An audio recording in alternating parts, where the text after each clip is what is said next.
Assalamualaikum Bres, selamat datang kembali di Guru Gembel Channel. Dalam teks-teks agama Islam itu sering dikatakan bahwa agama Islam itu mudah. Islam itu, agama itu adalah ajaran yang mudah. Siapa yang mempersulitnya, dia yang akan dikalahkannya. Bahkan mempersulitnya itu adalah sesuatu yang sangat berdosa. Nah, tetapi walaupun dalam teks itu banyak dikatakan seperti itu, bahwa agama Islam itu adalah mudah, tetapi pada prakteknya kita seringkali menemukan bahwa ajaran agama ini begitu susahnya dan begitu rumitnya. Untuk menentukan satu hal saja itu debatnya bisa panjang. Dan pada akhirnya muncullah fatwa-fatwa atau pernyataan-pernyataan juga yang sangat-sangat mempersulit. Misalkan melihara hamster haram, mukbang haram juga, nonton film Avenger haram, merapikan jenggot haram.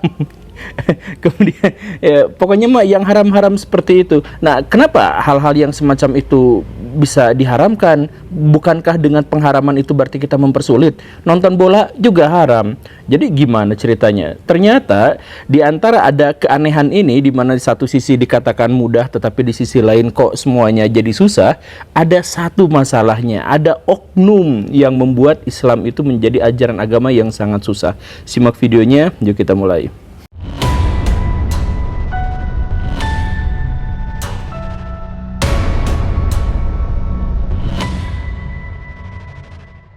Di dalam Islam tentu saja kemudahan itu adalah sebuah kewajiban, bukan hanya sebuah pilihan. Jika Nabi ditanya atau Nabi ditawarkan tentang dua hal yang berbeda, tentang yang satu mudah dan yang satu susah, dan kedua-duanya adalah halal, maka Nabi pasti memilih yang mudah. Dan inilah kemudian banyak orang, banyak ulama yang menyimpulkan bahwa kemudahan dalam Islam itu adalah sebuah kewajiban. Tetapi pada faktanya kita mengetahui bahwa ajaran agama Islam sekarang menjadi salah satu ajaran agama yang paling susah dan menyusahkan. Ternyata ini muncul dari oknum-oknum orang yang sengaja menambah-nambahkan syariat. Entah alasannya apa, entah karena mereka tidak tahu atau mungkin juga karena mereka mencari nafkah dari orang yang bertanya kemudian dia yang menjawab dan sebagainya. Tapi pada prinsipnya Baraya harus ketahui bahwa dalam Islam itu ketika kita bertanya tentang agama itu bisa saja menjadi haram.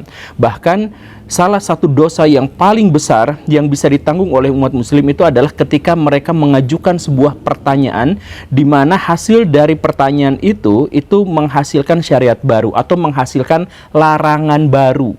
Begitu. Jadi ketika Baraya nanya, kemudian pertanyaan itu sebenarnya tidak ada dalam Quran dan Sunnah, tapi kemudian itu memunculkan larangan baru, maka pertanyaan itu adalah pertanyaan yang sangat-sangat besar dosanya, dan orang yang menjawab juga adalah orang yang sangat-sangat besar dosanya. Contohnya seperti ini Baraya,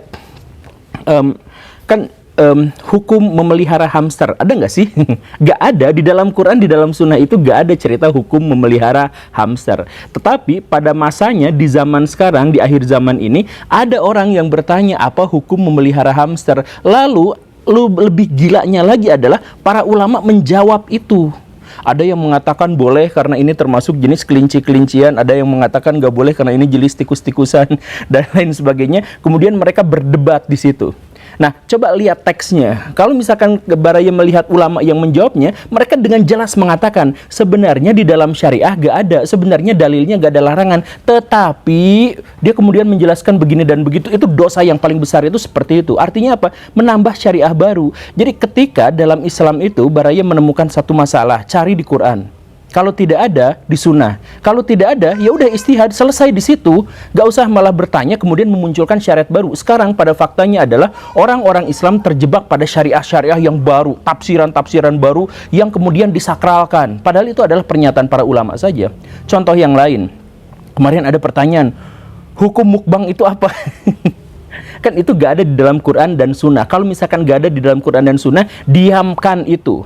Kata Nabi, kalau misalkan ada orang yang mengajukan pertanyaan yang kemudian mempersulit dirinya, maka itulah dosa besar dan itulah yang akhirnya menghancurkan agama. Ajaran agama Islam itu hancur, ini kata Nabi ya, ajaran agama itu pasti akan hancur ketika ada orang yang melihat syariah, kemudian syariah itu mendiamkan, membiasakan aja biasa-biasa aja, tapi kemudian dia bertanya terkait dengan hal itu sehingga memunculkan perselisihan baru. Itu kan munculnya. Nah, hukum mukbang, coba cek di Google. Ada pertanyaan hukum mukbang itu apa, kemudian ada ulama yang mengatakan bahwa walaupun di dalam Islam tidak ada, tetapi menurut saya gini, ya kalau udah dijelaskan di dalam Islam tidak ada larangannya, ya udah selesai di situ, gak usah bertanya-tanya apa lagi. Itu silahkan masukkan ke dalam dalil-dalil yang lebih umum gitu kan. Ada misalkan kalau mukbang itu adalah seperti Tan Boy Kun misalkan dia kan makan, tapi untuk YouTube, untuk mencari nafkah, untuk bikin konten, untuk keluarganya, maka makan makanan itu dan tidak membahayakan dirinya, tidak membahayakan orang lain, ya udah selesai, maka itu menjadi halal, ya udah nggak usah diperdebatkan lagi, kan sudah ada dalilnya bahwa kalau orang mencari nafkah apapun caranya dan itu halal dan itu tidak merugikan orang lain, ya sudah selesai gitu. Jadi nggak usah dibuat pertanyaan-pertanyaan kemudian muncul jawaban-jawaban yang akhirnya apa, menambah syariah gitu. Makanya sekali lagi saya tekankan, adalah dosa paling besar di antara kaum muslimin kalau mereka mengajukan sebuah pertanyaan yang itu sebenarnya tidak ada syariah dan kemudian di situ memunculkan larangan baru. Jadi yang bertanya maupun yang menjawab itu sebenarnya sama-sama gila gitu. Maaf ya. Makanya dulu kan juga pernah salafus salih gitu, Imam Malik ditanya, apakah Allah itu ada di atas arasy? Begitu kan? Beristiwa di atas arasy. Imam Malik menyerahkan semuanya kepada dalil. Soal begitunya yaitu sudah kita ketahui, tetapi yang bertanya tentang itu adalah bid'ah.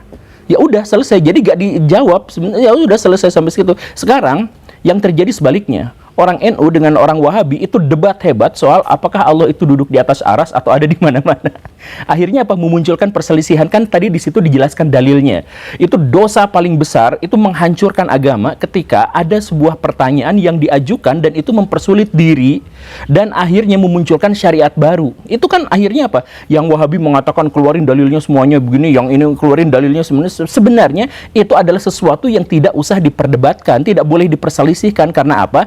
Karena itu adalah ayat mutasyabihat. Di dalam surat Al-Imran itu dikatakan siapapun yang membincangkan, siapapun yang memperdebatkan, siapapun yang condong pada ayat-ayat mutasyabihat, mereka itu adalah orang-orang yang tersesat. Udah jelas kan? Jadi ya udah selesai di situ, gak usah diperbincangkan, gak usah diperdebatkan. Ngapain juga misalkan kita memperdebatkan Allah itu ada di mana, kan itu bukan hak kita, bukan prerogatif kita gitu. Kita sekarang malah lebih-lebih gitu. Makanya muncul syariah-syariah baru, muncul aliran-aliran baru dalam Islam, muncul perdebatan-perdebatan, perselisihan-perselisihan, gontok-gontokan, hujat sana, hujat sini, dan sebagainya. Semuanya bukan berdasarkan Quran dan Sunnah, semuanya berdasarkan pada perselisihan yang didasarkan pada tafsiran-tafsiran mereka sendiri gitu. Dari mana itu muncul? Dari ada pertanyaan kemudian dijawab. Padahal tidak usah menjawab pertanyaan-pertanyaan yang dibiarkan, yang didiamkan oleh syariat Islam, kan begitu.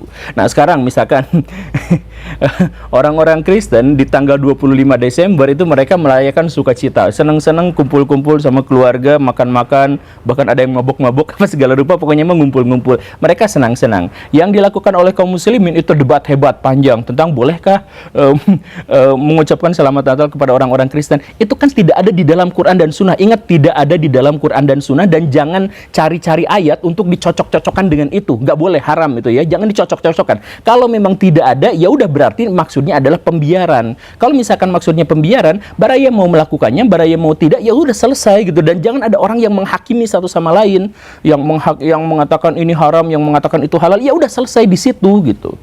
Ngapain? Kan di dalam Quran, di dalam Sunnah tidak ada teksnya. Kalau misalkan baraya bertanya tentang itu dan kemudian memunculkan syariat baru, itu adalah salah satu dosa paling besar yang bisa ditanggung oleh kaum muslimin. Dan akhirnya benar kan? Ketika misalkan Allah itu diperdebatkan apakah ada di sini atau di sana, muncul perselisihan, muncul perdebatkan, bahkan muncul kafir-kafiran satu sama lain. Ketika misalkan tafsiran soal mengucapkan Natal itu disampaikan, akhirnya apa? Peradaban Islam mundur dan dipermalukan, ditertawakan oleh bangsa-bangsa dan peradaban-peradaban yang lain. Islam dilecehkan, agama kita dilecehkan, nabi kita dilecehkan, dan sebagainya. Gara-gara apa? Gara-gara kitanya sendiri yang nggak nurut. Udah dibilangin jangan bertanya seperti itu, apalagi jangan menjawab. Ini mah bukan hanya bertanya dan menjawab, ini memperdebatkan, memperselisihkan.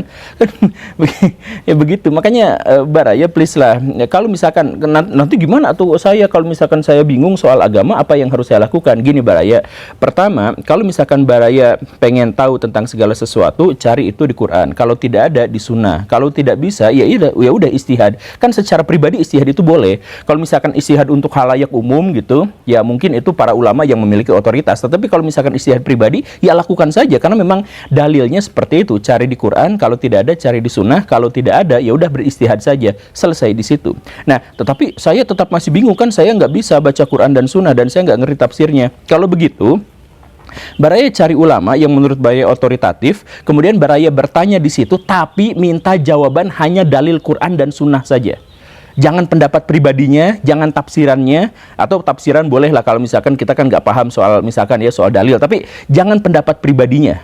Tapi Qur'annya, sunnahnya. Dan itu pun Baraya tidak berkewajiban untuk mengikuti sepenuhnya kalau misalkan sudah ada penafsiran dari dia. Kenapa? Karena manusia hanya boleh berfatwa. Makanya dalam Islam di zaman dulu itu ulama-ulama berfatwa, tetapi fatwa itu rekomendasi, bukan ketetapan syariah. Di Indonesia ada yang sampai mengawal fatwa MUI. Nggak bisa seperti itu. Baraya fatwa itu rekomendasi. Baraya mau lakukan, mau Baraya nggak lakukan, nggak dosa sama sekali. Sumpah nggak dosa sama sekali. Karena fatwa hanya sebuah rekomendasi. Maka kata Nabi, ikutilah Quran, ikutilah sunnah semampu kalian. Semampu kalian. Kalau misalkan ada orang yang mengatakan kita harus mengikuti, kalau kita nggak mampu ya tetap upayakan apa segala rupa, jangan didengarkan. Karena kata Nabi itu semampu kalian. Udah, itu selesai. Makanya Islam itu mudah. Karena kalau misalkan kita kesulitan, ada jawabannya di Quran. Kalau tidak ada jawabannya di sunnah. Kalau tidak ada, ijtihad sendiri. Kalaupun semuanya itu, dan semuanya itu harus ada dalam sebuah naungan semampu kalian. Mudah kan?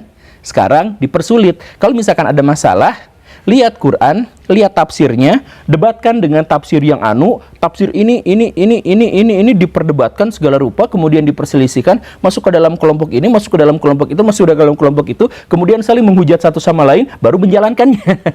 Begitu kan? Dan akhirnya apa? Umat muslim tidak menjalankan apa-apa. Jadi misalkan ada ayat-ayat tentang kebersihan, tetap tidak dilakukan karena pada kotor-kotor. Bahkan di pesantren saya mohon maaf ya, banyak yang kotor-kotor. Kemudian ada ayat tentang larangan untuk mencela fakir miskin, untuk mencela anak-anak yatim. Tetap gelandangan di Indonesia, di negara-negara muslim masih banyak. Nggak diurusin, nggak di itu kan seperti itu kondisinya. Ada dalam Islam itu kewajiban untuk mencari ilmu. Peradaban Islam dalam hal keilmuan justru adalah yang paling rendah. Kenapa penerapannya itu begitu gagal? Ya karena apa? Karena kita berselisih, berdebat, berkonflik pada ranah-ranah tafsiran, pada syariah-syariah baru, pada larangan-larangan baru. Larangan main bola, larangan nonton bola, larangan mukbang. Udah jelas itu adalah tafsiran-tafsiran, tapi diperdebatkannya sampai kafir-kafiran. Dan Baraya percaya atau enggak? Baraya sekarang nonton video ini, lalu tunggu besok. Nah, besok Baraya balik lagi ke video ini dan Baraya akan menemukan di kolom komentar ada begitu banyak orang yang berusaha untuk mempersulit ajaran agama. Cek. Terima kasih karena sudah menyimak. Saya Guru Gembul. Assalamualaikum warahmatullahi wabarakatuh.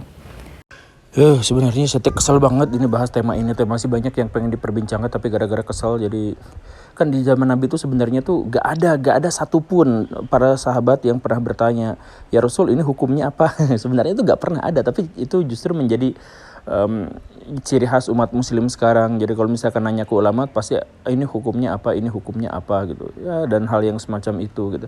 Makanya kita susah untuk berdakwah, bahkan ketika ngajak orang ya karena dipersulit ini itu. Ada mu'alaf yang baru masuk Islam langsung tuntutannya itu begini dan begitu. Ya akhirnya Islam tertinggal, apa-apa tertinggal, kita sendiri yang bikin urusan, kita sendiri yang bikin masalah dan kita memperdebatkannya. Kacau, saya kadang-kadang suka gak jelas juga ngapain, tapi ya sudahlah, saya juga udah